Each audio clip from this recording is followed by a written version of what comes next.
have the three prime pieces of kit. I've got my trusty anvil, my beautiful legvice, and my bodge of a forge.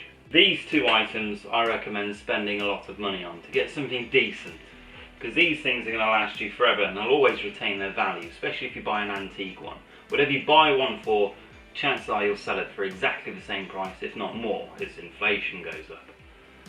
So these, absolutely worth their money. Forge, I always recommend to build your own, and I relate it a little bit like a Jedi Knight becoming, well, an apprentice Jedi becoming a Jedi Knight. They always have to build their own lightsaber, don't they? So for a blacksmith to really learn the metalworking trade, they should always build their own forge, but that's my opinion. You know, if you want to buy everything you can, then I think that deprives the point of being a blacksmith. The whole point of being a blacksmith, you make all your own tools. These, though, very hard to make unless you've got an industrial forge. So, like I said about the money terms, they're worth buying.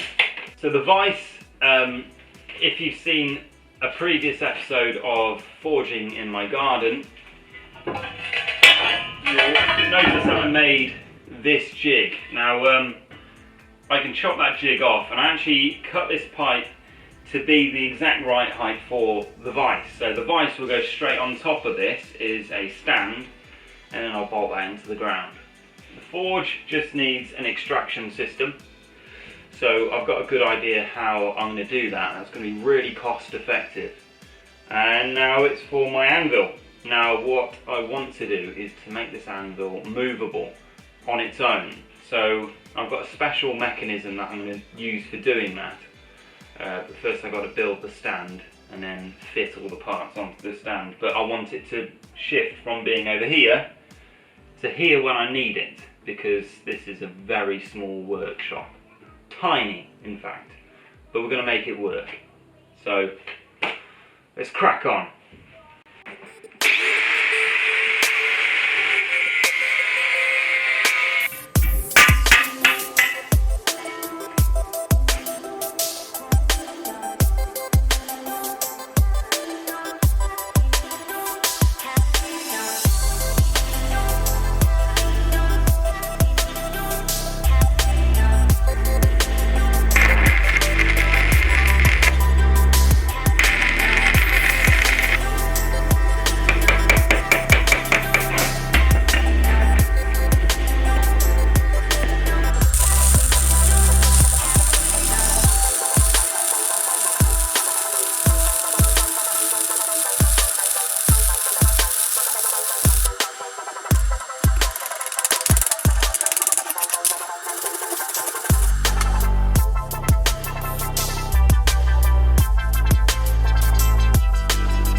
So next I want to work on getting my anvil off the ground to a good height. Now what is a good height for blacksmithing? Well, it should be, face of the anvil should be to your knuckles ideally.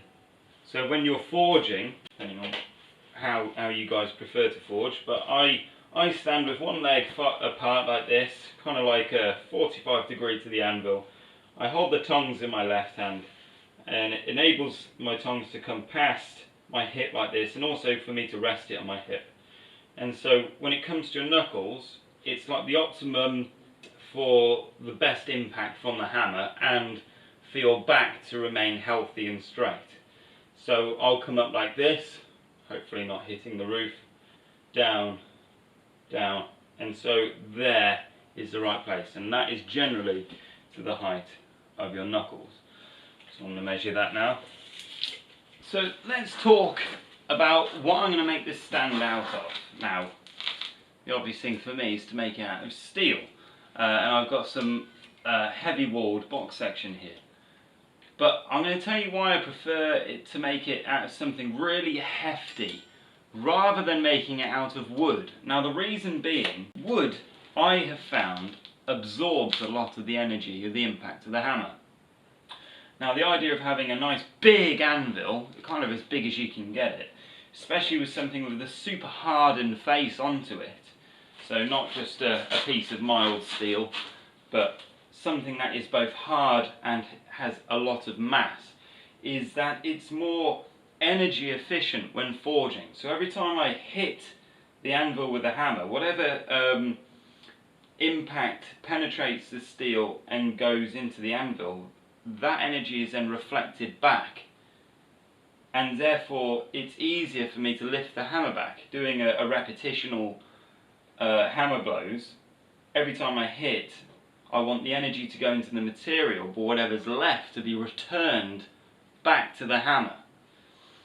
But if, say, I put something that suppresses that impact, like an absorbing layer, say like a pad of rubber or wood underneath it, then you're not going to get the return of energy. You're just going to get that energy dissipate, which makes working a lot more difficult. You'll be surprised actually how much more efficient it is to get the return back in the hammer off a good quality anvil. So I've seen strikers anvils that are going around that are literally just a piece of mild steel, and they're cheap, but they're not cost effective if you're actually going to run a business. Now I know I've been using a piece of railroad track, if you like, railway track, but that is super hardened steel, so you do get a good return, and you could actually bulk the material up if you wanted to create more mass. But I do fully understand that antique anvils, ones that were made properly, are extremely hard to get hold of. Now the other alternative is to get, you say, striker's anvil or a nice big lump of mild steel, and if you can weld, you could get hard facing electrodes and just coat the surface in super hardened material. Now I've done repairs on this anvil using hard facing electrodes, and they're absolutely fantastic. Some people think it's sacrilege to use hard facing electrodes on an antique anvil, but this is a working anvil. It's got a job to do and it needs to do it properly.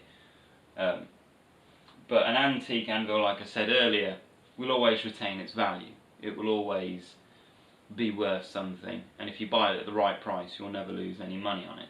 So those are my thoughts on why I'm choosing to use heavy walled box section to make the frame, and I'm going to make it spread out so that energy is transferred into the ground on a nice surface area, and all the mass, the hardness of the material will make forging far more efficient.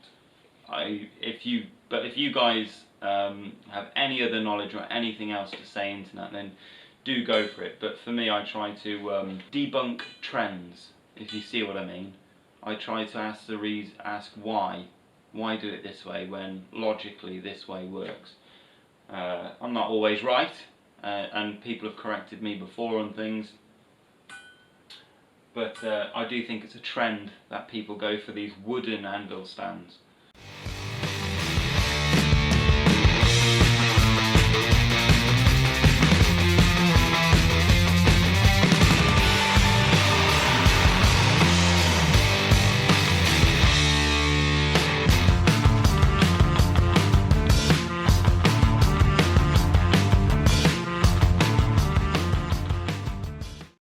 Okay, so I built these with a 10-degree angle and I arranged it in this way. Now, would I recommend that? No, I would not. It was actually quite a faff to get everything aligned, and it's still not quite perfect, but it's fine. In hindsight, what I would do is do the top frame first and then attach the legs, adjusting it, but because of the way it is, it was actually very difficult to create it the way I've done it. So I don't recommend you guys copying how I've done that bit. But anyway, what I want to do is create more joins in the central section here, but it will be absolutely fine for now. I'm going to actually mount the anvil on it now, but I thought I'd just explain what I'm going to do with this later. So at a later point, I'm going to fit this little bottle jack inside here, and it's actually going to lift the anvil and the stand up off the ground and onto some heavy duty wheels. And the idea is I'll be able to wheel it about and then drop it down so you get all the foot placement back onto the floor again. Now, how am I going to lift that massive anvil onto this stand on my own, you might ask? So what I'm going to do is bolt down my vice to the ground. Now I've got it where I'd like it to be. I thought I'd leave it loose for a little while, have a little play with it and see where the best place for it. And I think as it is right there is just perfect. So I can use the drawing table as kind of like an extra trestle if needed, and I can get all the way around, get full access and get nice long lengths in there, and it's perfect. So what I thought about doing is if I clamp this bar in, which is the offset cut section like that I have left, I can actually use that as a jib to lift the anvil onto the framework, and hopefully it will be okay.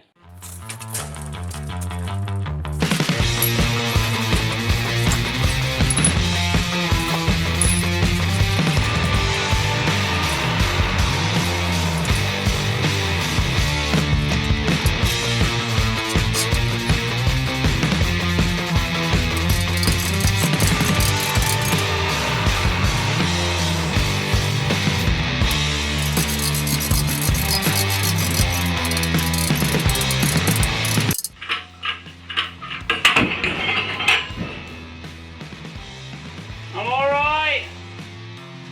I'm fine! Alright, let's try that again.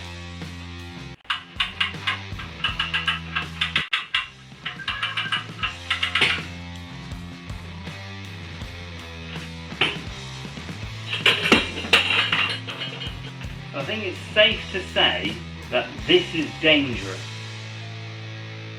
That makes sense.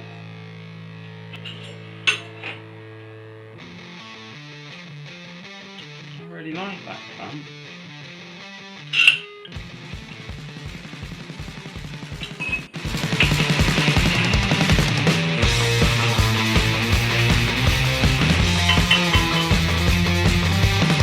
Okay, so to try and counteract the problem I was having, I've brought the post more vertical, so there's less leverage. So out here, it's obviously a lot more of a strain compared to it being here, more upright like so. I've also tried to get it as high as I can, so I've got plenty of room in the ratchet as well. And here, I've welded some big lumps of steel onto it.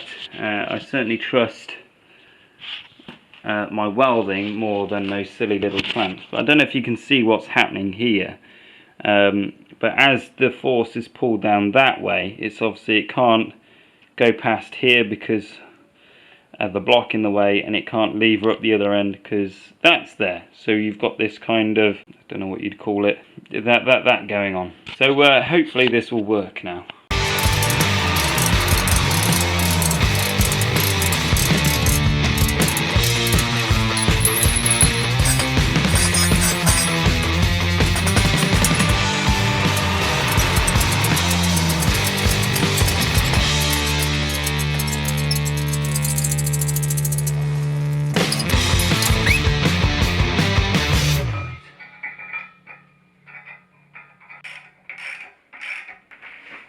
So it should now be quite secure. Can I walk it over? Just.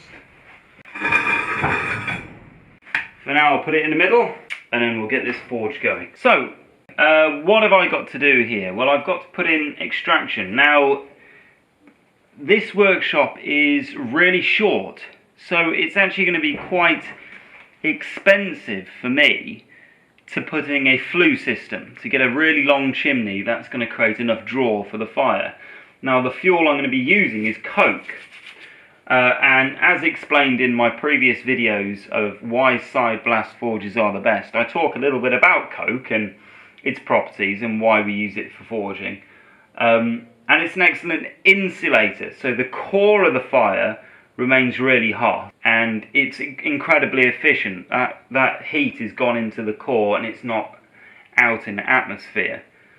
That being said, if you're forge welding, you probably will get a lot of atmosphere. But what I'm saying is the flue pipe, to create enough draw for something that is actually giving off relatively low heat, is quite an expensive operation. So what I have invested in, and which I really hope will work, is a very simple smoke extraction unit. And I'm simply going to mount it there, and I'm going to have a bit of ducting that's going to come over the fire, and that's going to take away all of my carbon dioxide and monoxide and dust.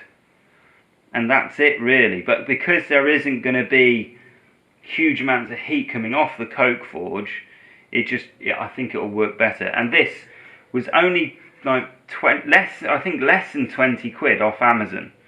So there's a link for all the things that I use in this channel down below. But yeah, we'll give this a go. We'll give it a review, shall we?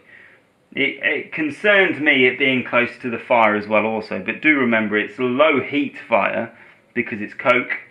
And this is designed for smoke and fire extraction. So here's a piece of ducting that I found for free.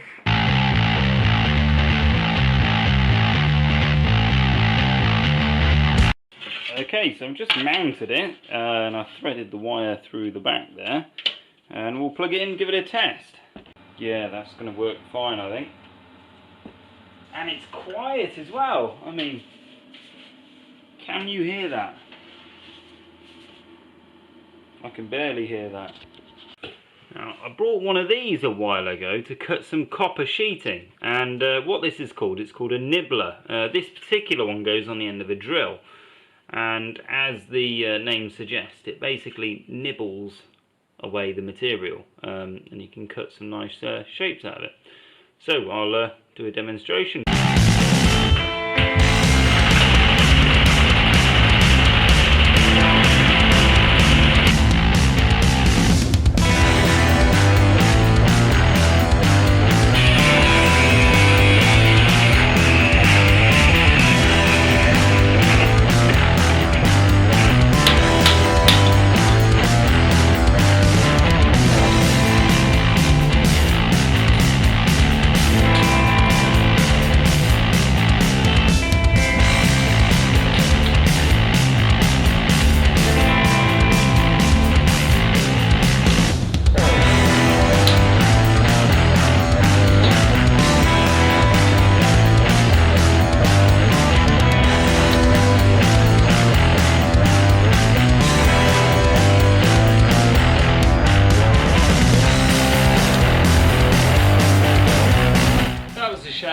Doesn't quite work as well as I'd hoped it would. Got an idea though. It's always best to use what you got, innit? Bigger hood maybe? Might look quite nice made out of copper. More freebies. Alright, so I've just stopped for a brew. But I cut this out with the angle grinder and just polished up all the edges, trying to get it as equal and all that kind of stuff with the flat disc. But I just wanted to point out, if anyone thinks this is a good idea to use one of these old copper boiler tanks, I just want to say some warnings now. The green stuff you see on the inside of this, that's called verdigris, and that is actually very poisonous. So I was wearing a good P3 mask eye protection, gloves, the lot. So what I don't recommend is that you do this. But what I want to do now is just flange the edge ever so slightly on a block that will stick in the vice. So I'll just planish that over, and that will stiffen the edge and make it a bit more rigid. Otherwise, you know, this will dink and dent like mad. And then I'll attach it on and we'll see if it actually works for proper this time.